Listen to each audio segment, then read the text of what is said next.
Hi guys and welcome to our YouTube channel TechUp, and today I'm here with another new video to show you guys on how you can verify your TikTok account. To verify your TikTok account, you just have to log into a legit TikTok account on your Android smartphone. To do so, first of all, open up your TikTok after it has been downloaded from the Google Play Store.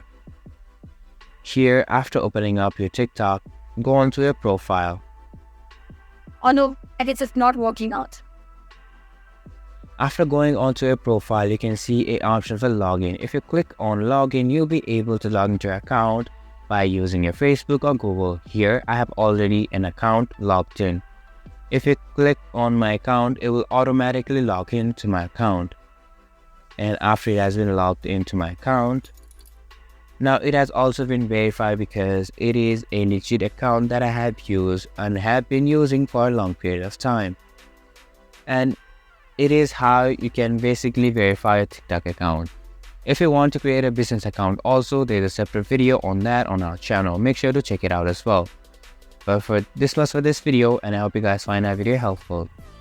If you do, make sure to leave a like, subscribe to our YouTube channel and hit the bell notification. And don't forget to drop a comment for review. And for more content like this, see you guys in our next video. Thank you for watching.